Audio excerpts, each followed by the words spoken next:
Ven Espíritu Santo y inflama nuestros corazones en las ansias redentoras del corazón de Cristo, para que ofrezcamos de veras nuestras personas y obras en unión con Él por la redención del mundo.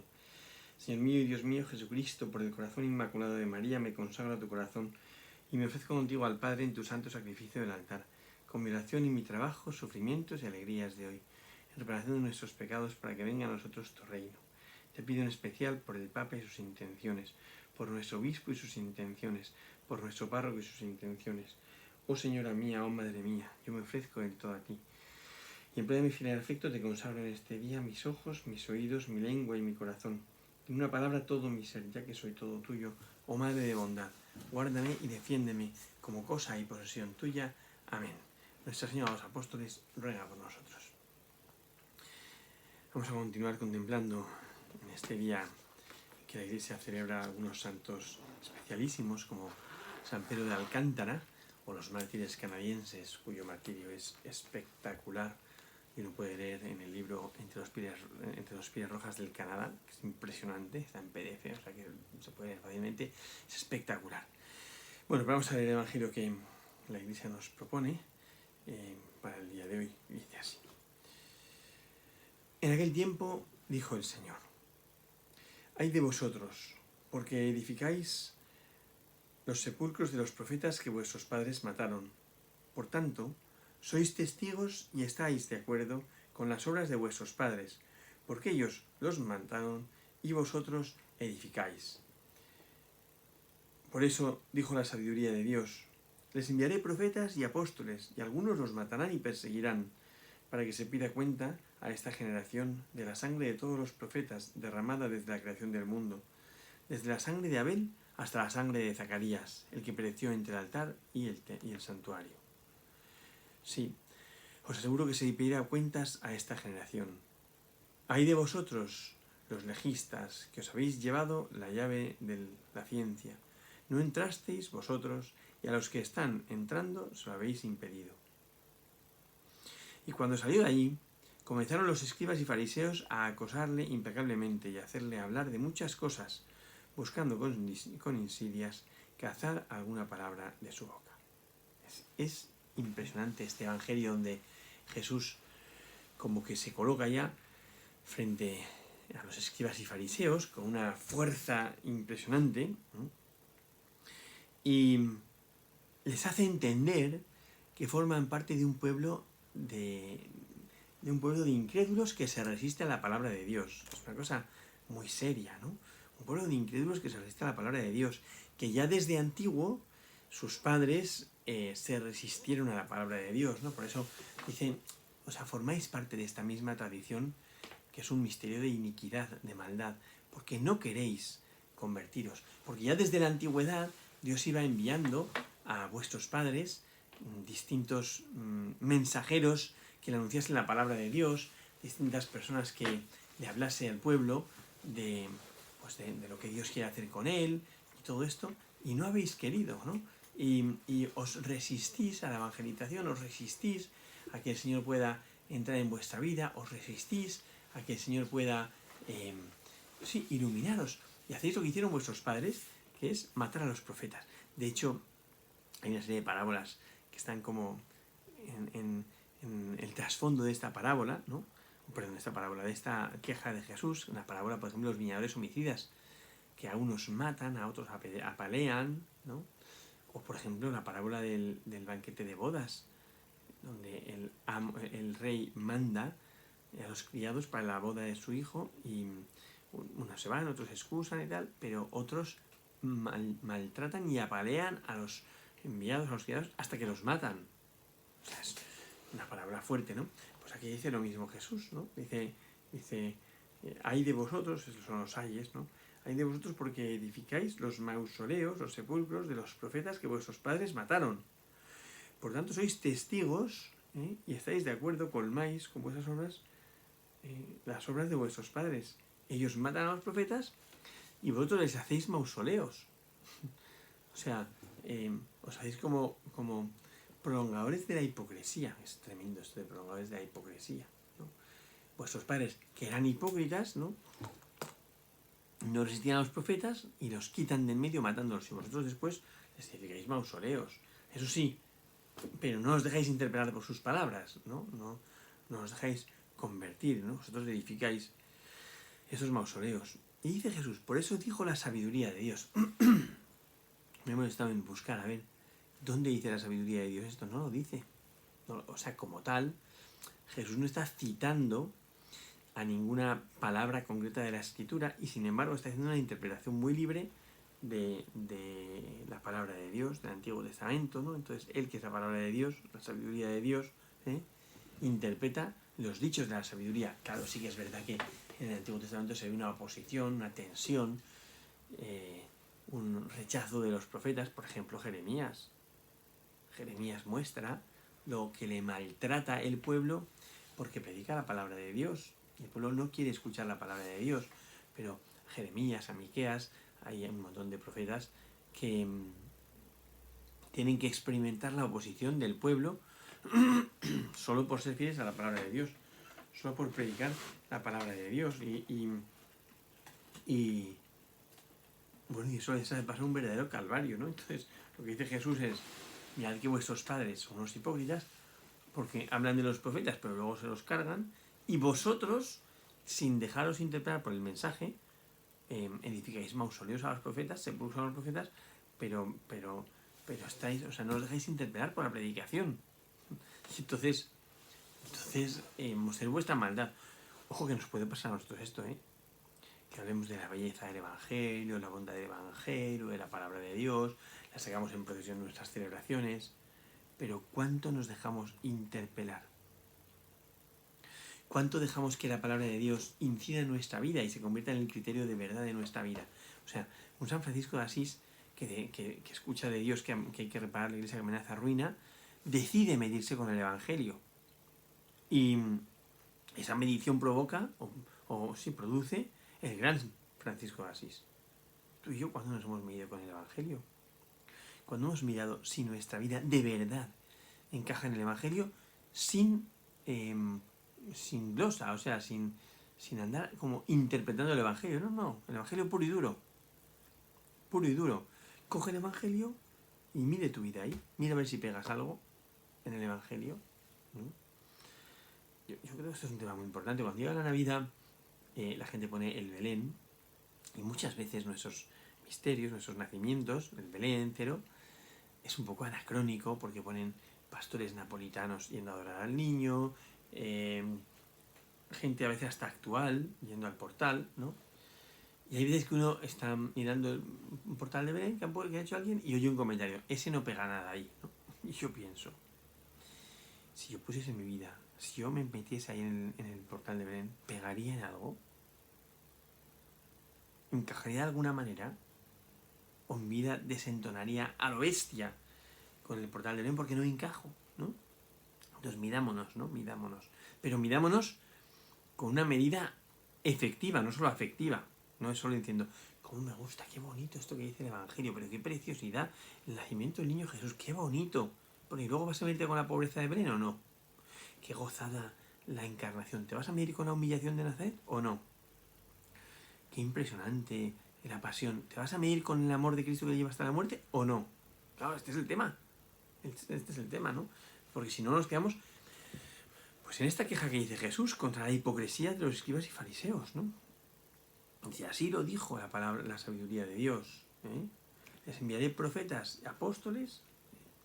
Les enviaré profetas y apóstoles. Y a algunos los matarán y perseguirán. Para que se pida cuentas a esta generación de la sangre de todos los profetas derramada desde la creación del mundo. Desde la de Abel hasta la sangre de Zacarías, ¿no? Claro, yo pensaba, así dice la sabiduría de Dios. Resulta que a lo mejor este texto es un texto un poco posterior y se está refiriendo al Evangelio, ¿no? Porque San Pablo dice, lo que yo os transmití es lo que recibí. Es que Jesús padeció según las Escrituras. Utiliza una expresión en griego, kata tas grafas, según las Escrituras, que no es ninguna de las expresiones que utiliza el Nuevo Testamento para citar el Antiguo Testamento. Normalmente dice, la Escritura dice, o como dice Moisés en la Escritura, o como dice el apóstol, el profeta, pero nunca dice según las Escrituras. las rapaz, ¿no? Entonces uno puede pensar, ¿a qué escrituras se está refiriendo? Pues seguramente a las escrituras que se leían en las asambleas cristianas, que eran ya textos del Nuevo Testamento. Entonces a lo mejor cuando dice, por eso dijo la sabiduría de Dios, les enviaré profetas y apóstoles, y algunos los matarán y perseguirán. Bueno, son dos parábolas que lo dicen, precisamente. A ver si va a estar refiriéndose a esas parábolas, o además si va a estar refiriéndose a él mismo, ¿no? A él mismo, que expresa la reacción de aquellos que son evangelizados como de rechazo de la palabra de Dios, ¿no? Dice, a unos los matarán y perseguirán, para que se pida cuenta esta generación, ¿eh? O sea, esta dinastía, esta generación, esta prolongación, esta estirpe de profetas, podríamos decir, se hacen merecedores del rechazo de Dios como los predecesores, porque hay una base equivocada, un fondo equivocado. Es el modo como ejercen su misión.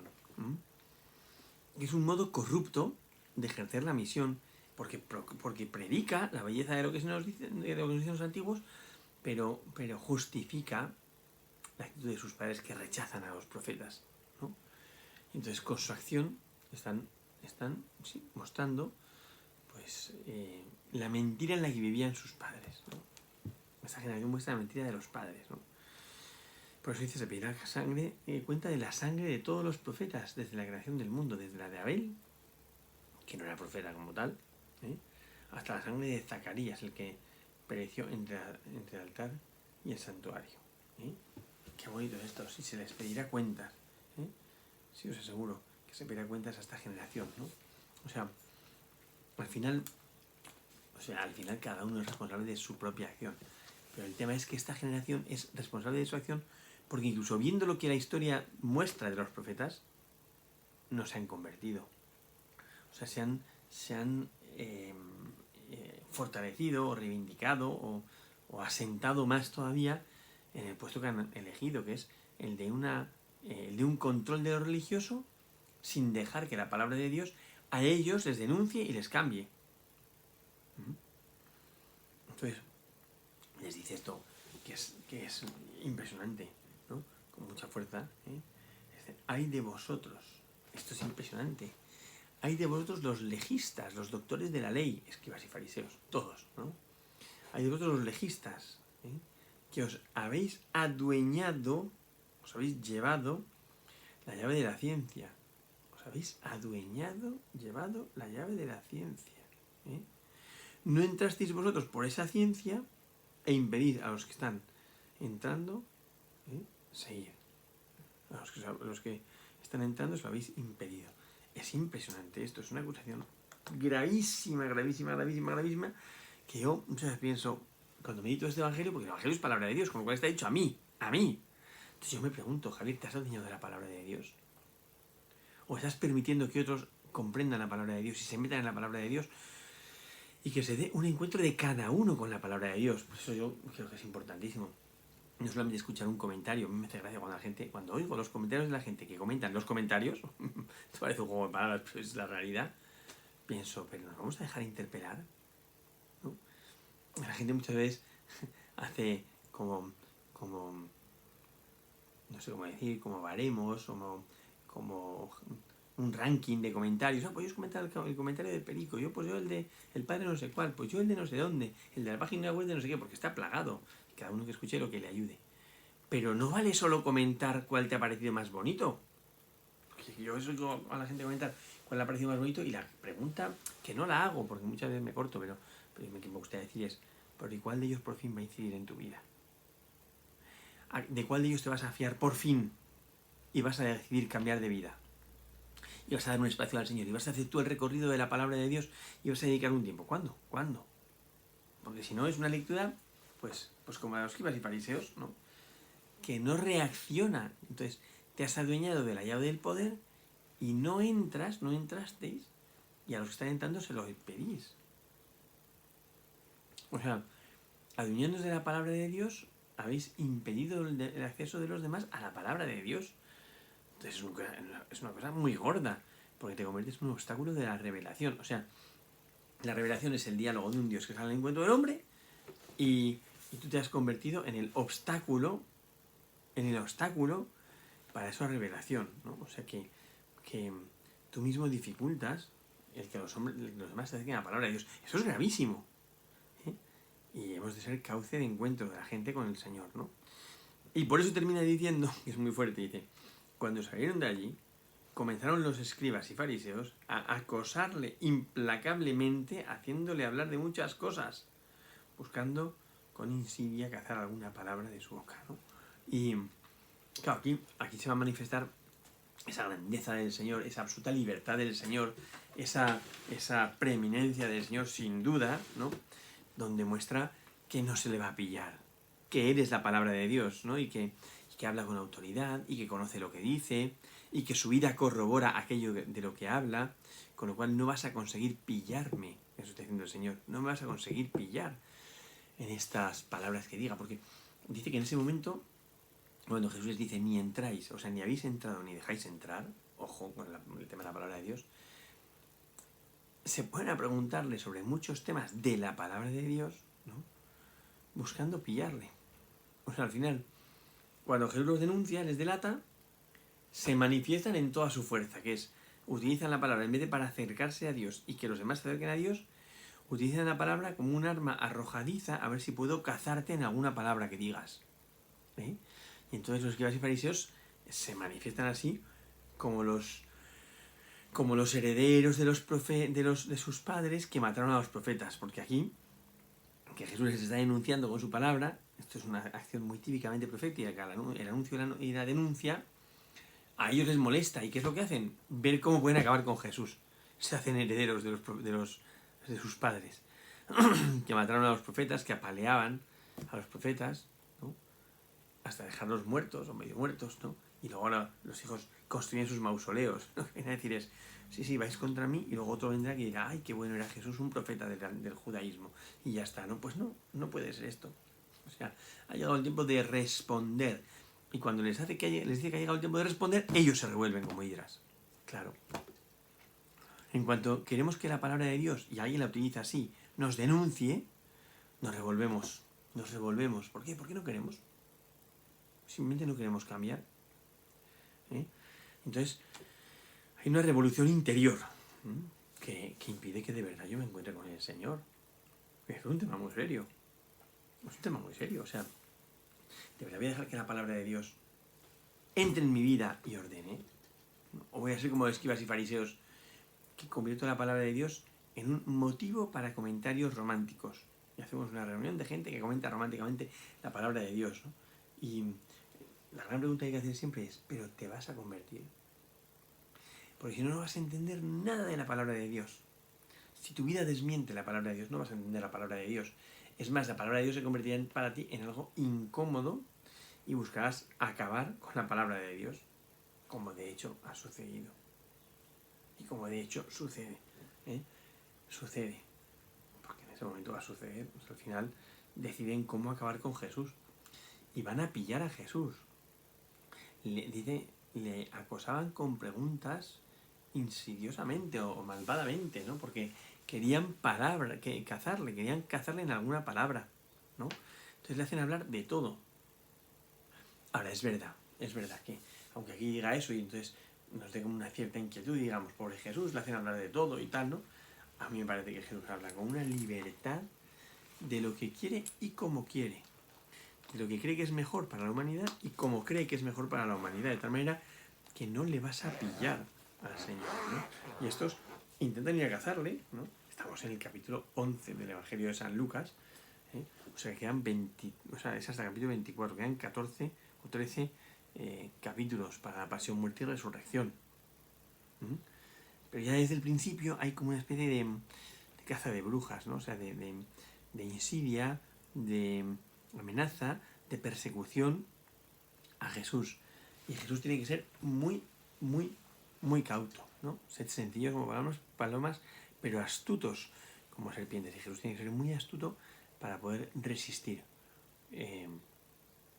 pues contra la maldad, contra aquellos que ni son como el perro hortelano, ni comen ni dejan comer, ni se acercan a la palabra de Dios, o sea, mejor dicho, ni acogen la palabra de Dios, ni dejan que otros las acojan.